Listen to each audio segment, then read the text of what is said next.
My daughter requested pineapple upside down ice cream cake for her birthday. And we're gonna make that happen because ice cream is her favorite thing on the planet.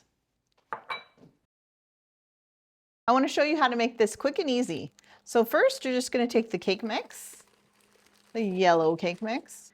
Then we're gonna take the pineapple juice that came out of the can, which actually for me, it equaled a cup, which is what the directions say. For instead of water, we're putting in the 1 cup of pineapple juice. Then we're gonna take the eggs, 4 of them actually,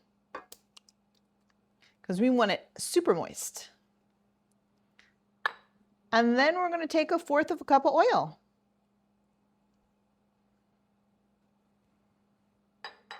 Then we're gonna mix it for 2 to 2.5 minutes on medium. Now that we're done with the batter, I can push it to the side for a little bit. And remember that butter we had, 1/2 cup, where it's already melting in the microwave. Now I have a 9-inch springform pan and I'm gonna add the butter into the bottom. I'm gonna start with 1/2. May I suggest that you combine the butter and the sugar before you add them to the springform pan, since I'm still cleaning up my mess from the buttery goodness. I think I'm gonna put the whole thing in there. Yeah, I like butter. My daughter likes butter too. And then we're gonna come in with the brown sugar and roll that all on the bottom. Now we're ready for the pineapple. I have the butter and the brown sugar in the middle, and this is enough for my family. You can certainly take it down some if you want, but my family loves that brown sugary goodness on the top. So what we're gonna do is I had some pineapples over here, and they were actually being dried out on some paper towels because you don't really want that extra liquid on there. And we're gonna put them in the middle here.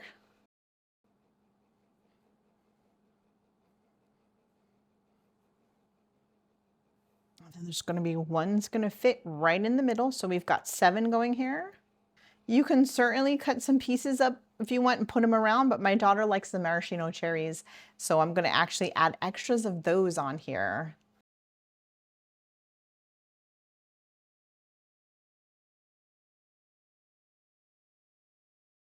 So now we're gonna put 1/2 the batter in this springform pan and the other 1/2 in a 9-inch regular pan, cake pan.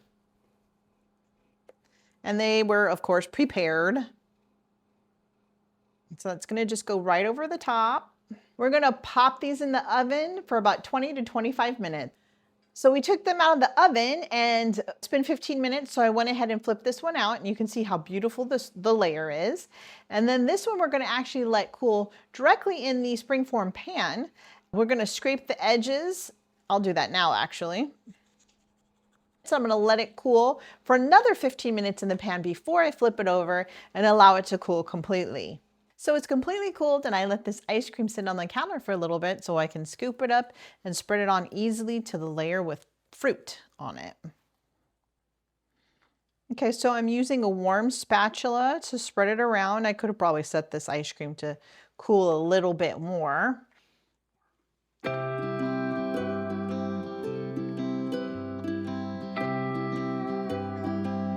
All right, so this has been in the freezer for about 20 minutes. You can keep it in there longer if you need to, but I'm just gonna add a little layer of caramel, which my daughter loves, and it's salted caramel, which I think goes really well.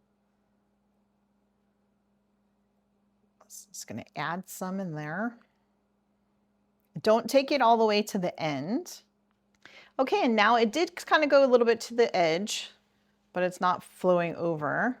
And we're gonna take this cake, flip it over.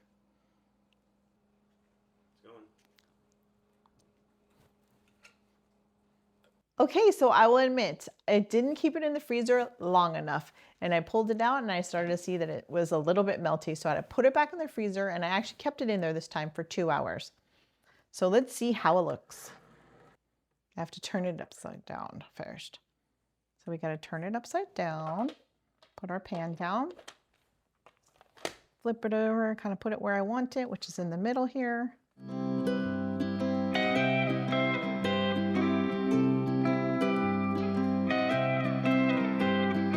Oh, there we go. How's it look? So I'm just gonna wipe it up some and put it back in the freezer.